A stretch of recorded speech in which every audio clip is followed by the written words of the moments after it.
a lot of senior dogs are being surrendered to shelters. And it's very sad.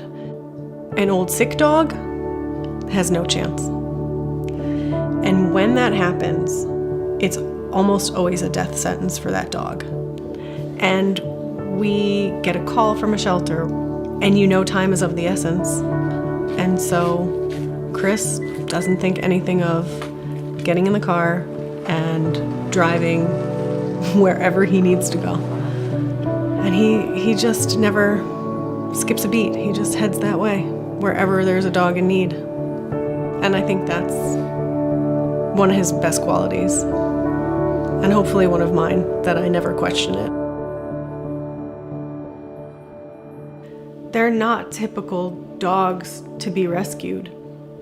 So when we call New York City Shelter and say, I want that dog in a box that can't stand up and has a laundry list of medical problems, they say, are you sure you want that dog? Yes, I want it, and I'll come get it right now. The Mr. Mo project was started after our dog Moses passed away from a spinal cord tumor.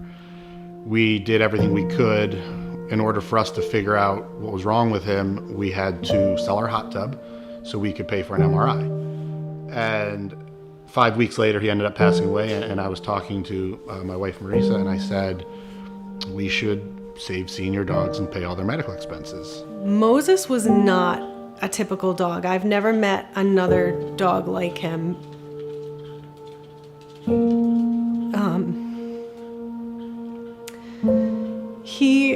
He kind of controlled a room immediately. He had this incredible spirit. He just kind of would drink you in.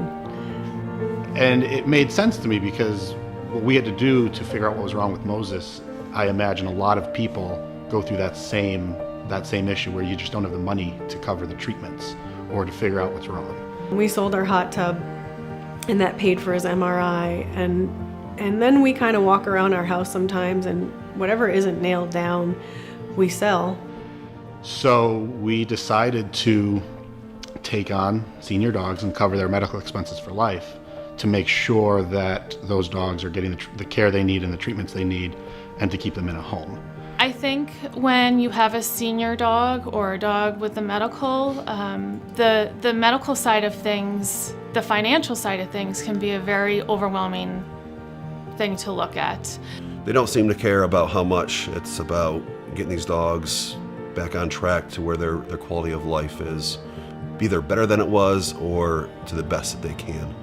The Mr. Mo project is so unique because it deals just with senior dogs and really focusing on taking care of them throughout the rest of their lives and covering all the expenses that they would need. A lot of people, throw these dogs away because the medical expenses are too much and they don't want to deal with it anymore, so they drop them off, and Chris and Mariesa are there to take care of them. When I first met Chris and Mariesa, it was really amazing the things that they are actually doing for all these dogs. But that's what we do. Our commitment is not to anything material. It's not to anybody, it's to them. Our commitment is to the 100+ dogs of the project, to the 16 dogs here. That's who we're here to serve, so to speak. The foster people are incredible. We ask a lot of these fosters to take dogs that we know might not be around for a long time, and they know that too, and they do it every time.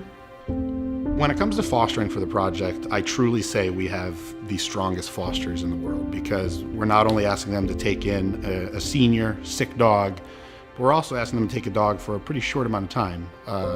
Some of these dogs don't live all that long. All they want is to be with their person. And for me to give that to a senior dog, to be their person for however long, whether it's 8 months with Blossom or now 2.5 years with Chico, is an amazing feeling, and I wish more people could feel that.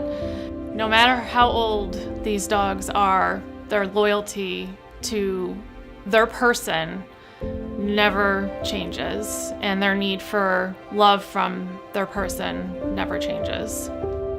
It's just so strange that this one shelter dog made this, you know?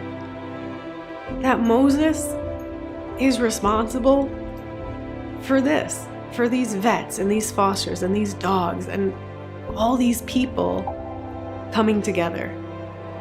It's so neat. So the project means more to me than just the senior dogs. It's Moses as well. This whole thing, and I always, I'll take a step back every now and then and say, this is done because of Moses. It's not because of us. It's not because of Mariesa. It's not because of myself. It's not because of all of our amazing fosters or supporters. It's because of one dog. That's how this program was started, and that's what I always want to remember. And I don't ever want it to end, because at that point, then Moses' legacy is over, and that is just not okay for me. These dogs aren't perfect. They come with problems and flaws, just like we all have, but we love them unconditionally, and we love them to the end. And then we love again.